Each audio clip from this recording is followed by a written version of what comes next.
Hermanos y hermanas, yo quiero partir primeramente, luego de haber pedido permiso a mis abuelos y abuelas, compartir primeramente una parte de lo que como a nosotros ese modelito histórico, maltratador, marginador, ha venido haciendo de las suyas en nuestro continente, en nuestra América.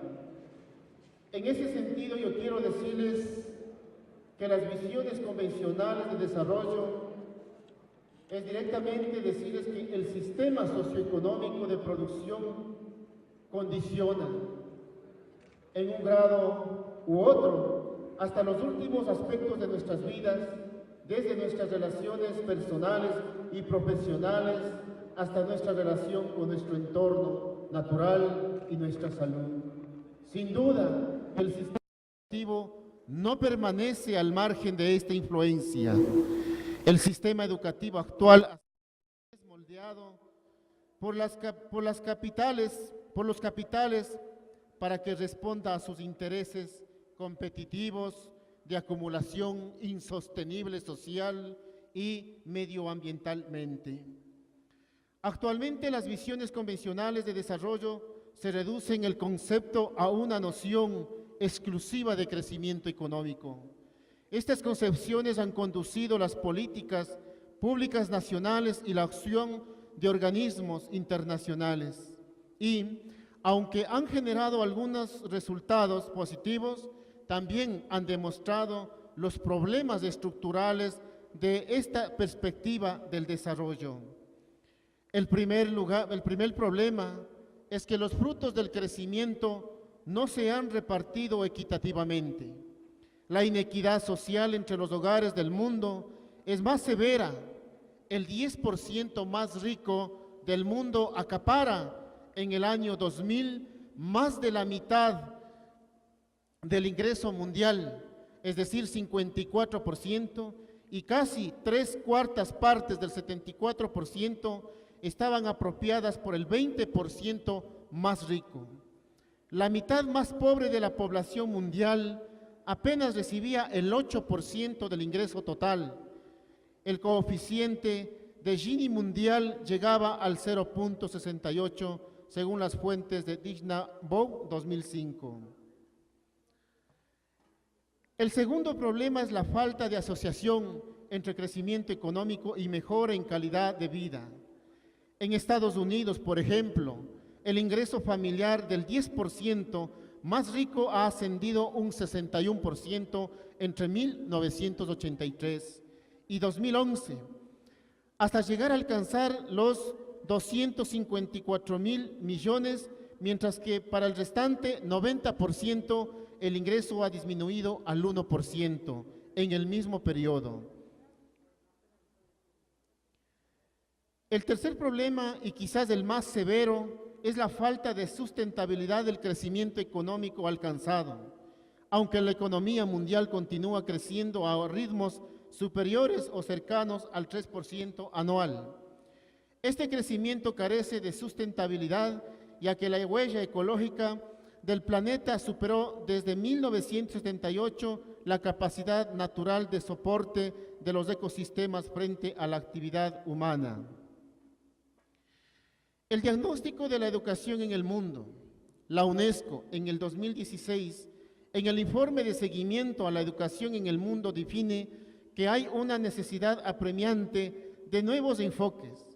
De proseguir la tendencia actual, solo el 70% de los niños de los países de bajos ingresos terminarán la enseñanza primaria en 2030, objetivo que se debería haber alcanzado en el 2015. Nos hacen falta la voluntad política, las políticas, la innovación y los recursos para oponernos a esa tendencia. El Objetivo 4 de Desarrollo Sostenible, ODS, de las Naciones Unidas, que plantea garantizar una educación de calidad inclusiva y equitativa y promover las oportunidades de aprendizaje permanente para todos, requiere hacerlo de urgencia y comprometiéndonos a largo plazo. El que no lo hagamos así no solo repercutirá negativamente en la educación, sino que además estorbará el avance hacia todos y cada uno de los objetivos del desarrollo: la reducción de la pobreza, la erradicación del hambre, la mejora de la salud, la igualdad de género y el empoderamiento de las mujeres, la producción y el consumo sostenibles, unas ciudades resilientes y unas sociedades más iguales e inclusivas. En este ámbito, las geopolíticas y los legados coloniales del conocimiento han sido cadenas puestas por las estructuras y por los sistemas del poder y de saberes coloniales que han sido mantenidas y reproductivas por la institución educativa, que dirigen y organizan las maneras tanto de pensar como de ver el mundo, que ofrece una representación dominante, globalizada y universal del mundo, gobernado por la primacía total del mercado y de la cosmovisión neoliberal, y como parte de ella por un orden político, económico y social, un orden del conocimiento. De la misma manera, UNESCO resalta que debemos cambiar fundamentalmente la manera de concebirnos la educación y su función en el bienestar humano y el desarrollo mundial. Ahora más que nunca, la educación tiene la responsabilidad de fomentar el tipo adecuado de competencias, actitudes y comportamientos que llevarán al crecimiento sostenible e inclusivo. El socialismo del buen vivir, el concepto de buen vivir, ha cobrado notoriedad a partir de los debates en América del Sur y en especial por sus recientes formulaciones constitucionales. Es justamente desde la visión de los marginados por la historia, desde los pueblos y nacionalidades indígenas, desde donde se plantea el buen vivir como una oportunidad para construir otra sociedad sustentada en la convivencia del ser humano en diversidad y armonía con la naturaleza. A partir del reconocimiento de los diversos valores culturales existentes en cada país y en el mundo. En la nueva Constitución del Ecuador 2008, esta idea es representada por los derechos del buen vivir, dentro de los cuales se incluye una amplia variedad de derechos, tales como la alimentación, ambiente sano, agua, comunicación, educación, vivienda, salud, energía, etc. La Constitución, en sus 444 artículos, rompe con la concepción clásica de priorizar unos derechos sobre otros. El summa causa tiene dos campos principales de acción en un mismo nivel de jerarquía. Por un lado, el régimen del buen vivir y por el otro, el régimen de desarrollo. Este último es definido como el conjunto organizado, sostenible y dinámico de los sistemas económicos, políticos, socioculturales y ambientales que garantizan la relación del buen vivir del summa causa. Artículo 275. Se postula una directa vinculación entre las estrategias de desarrollo y los derechos. El buen vivir requerirá que las personas, comunidades, pueblos y nacionalidades gocen efectivamente de sus derechos y ejerzan responsabilidades en el marco de la interculturalidad, del respeto a sus diversidades y de la convivencia armónica con la naturaleza. Este régimen de desarrollo debe entender una planificación participativa y se expresa en las áreas del trabajo y de las soberanías alimentaria, económica y energética. En paralelo, el régimen del buen vivir incluye las cuestiones de inclusión y equidad, por ejemplo, educación, salud, vivienda, cultura, etc., y biodiversidad y recursos naturales. De esta manera, en el caso ecuatoriano, queda en claro que la conquista del buen vivir está directamente vinculada con el conjunto de derechos y que estos necesitan de cambios sustanciales en las estrategias de desarrollo. Eso no dudarlo, una propuesta de vanguardia que tensiona el concepto de desarrollo con una propuesta a ser construida el buen vivir. ¿Cómo se relacionan el buen vivir y la educación? La educación y el buen vivir interactúan de dos modos.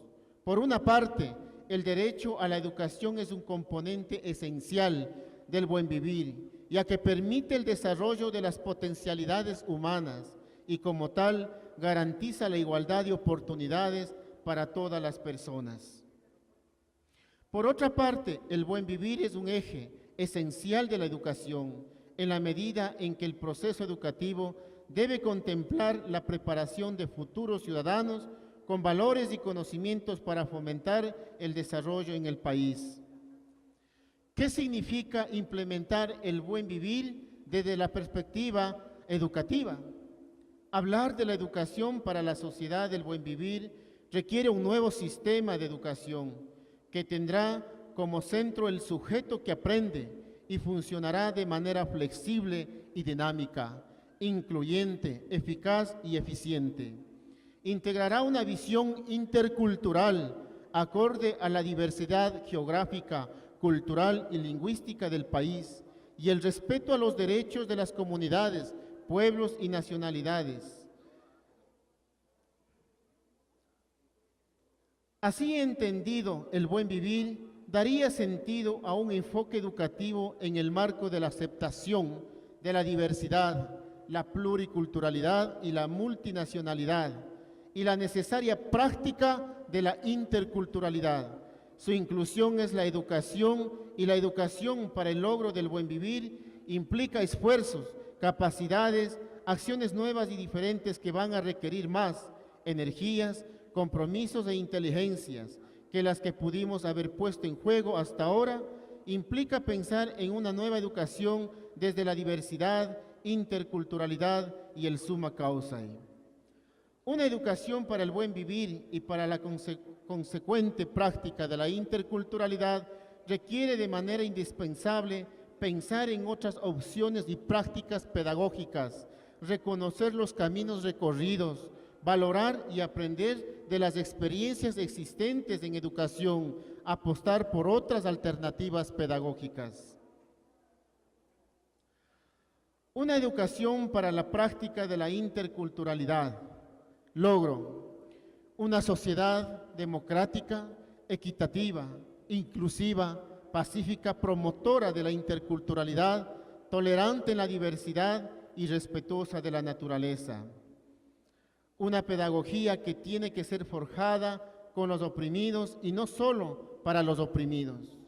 La educación en el espacio escolar y fuera de de la participación de la comunidad en la educación, fortaleciendo la propia cultura que proteja y desarrolle los saberes de su propio pueblo, afianzando el uso de sus lenguas. En este sentido, el principio de la interculturalidad para nuestro Estado ecuatoriano representa trabajar y profundizar en educaciones tan básicas, esenciales, que permitan hacia las comunidades y en su totalidad a todas las culturas el tema de la descolonización, el tema de la despatriarcalización, el tema de descapitalizar, de desimperializar, es decir, construir un nuevo modelo de vida para la vida, el corazonar, aplicando los principios y valores propios de los pueblos, buen pensar, buen sentir, buen hacer y buen caminar, fortaleciendo la hermandad de los pueblos. ¿Qué es lo que queremos decir con esto? Cuando hablamos de la hermandad, muchos pueblos se confunden con el tema religioso, enfocado desde una religiosidad como el tema de la evangelización o el catolicismo. Con mucho respeto, el tema de la hermandad por miles y miles de años ha permanecido en nuestras culturas.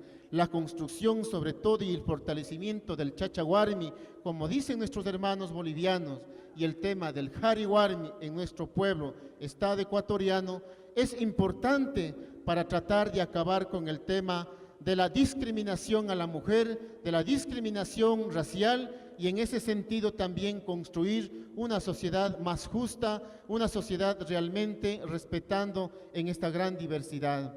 Además, es importante también hablar el tema del chachahuarmi.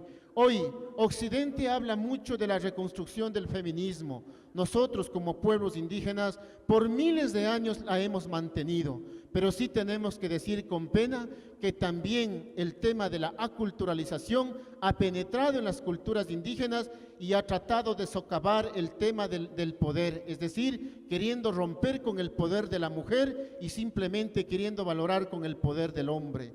Nosotros como pueblos indígenas tenemos que siempre valorar y siempre dar en realce el tema del Jari-Warmi, es decir, la vida en complemento, porque nadie va arriba ni abajo, siempre caminamos en circular. Y nosotros como pueblos indígenas respetaremos mucho el proceso de Occidente, el tema del feminismo o masculino, o en contra de la lucha del machismo y en contra de lo que es el feminismo. Nosotros siempre estamos gestando y además promoviendo el tema de la reconstrucción del Jari-Warmi, porque no podemos nosotros rompernos con nuestros propios principios y valores. Para nosotros, nuestra diosa es nuestra madre Pachamama, nuestro Dios, nuestro Hatun Pachacama, que es el nuestro Taita Inti, respetando también y valorando nuestra espiritualidad. Muchos incluso han querido discriminar los procesos de la lucha de una revolución india, mal entendida entre comillas, india, confundiéndonos a los pueblos originarios, pero que así nos han calificado. Por lo tanto, la lucha y sobre todo el esfuerzo entre los pueblos indígenas, el esfuerzo del pueblo indio es por reconstruir este estado mucho macro, no simplemente quedarnos en el estado sectorial, sino de este gran continente de Abya Yala, de este gran continente y de este gran mundo de la vida que nos ha entregado Pachamama y Pachacama. Y además entendiendo no simplemente a la potestad de sentirnos dueños de la Pachamama, sino más bien de sentirnos nosotros como responsables y parte e hijos de la Pachamama, que es diferente a la cultura occidente, que trata de adueñarse de ciertos territorios con escrituras del mal llamado de lo que significa ahora la propiedad privada, que lamentablemente mucho se ha trabajado en esos temas desde los estados y que a veces lamentablemente los movimientos sociales también han caído en esa trampa discriminatoria, racial, impuesta desde el imperio. Desde la misma manera, incluso mucha gente a veces no ha venido desde la reconstrucción de estos principios y han traicionado incluso procesos históricos, organizaciones sociales, movimientos sociales, que muchos a veces se han entrado por la ventana sin tener un proceso de reconstrucción desde la localidad hasta la nacional, y a veces han traicionado esos procesos tan sagrados que representan para nuestros pueblos indígenas. En nuestro país, en realidad, se ha avanzado mucho. En el continente tenemos que lograr establecer todo este proceso y que algún día los pueblos originarios tengamos la dicha de decirles con más fuerza de que la ciencia, la tecnología, la sabiduría y todo este gran conocimiento que ha mantenido la población originaria india ha sido de interés para el mundo, y no solamente interés para el indio, porque el indio alimenta las grandes ciudades, el indio da trabajo a las grandes ciudades, el indio y el sector rural realmente mantiene incluso a ese estado monarca, a ese estado mal estructurado que dice defender los derechos de todos los pueblos. Y por lo tanto, si nosotros no comenzamos a descolonizar nuestros discursos, a descolonizar nuestro pensar, nuestro corazonar, nuestro sentir y nuestro caminar, lamentablemente estaremos siendo todavía servibles del imperio. Muchas gracias. Bien, pues agradecemos a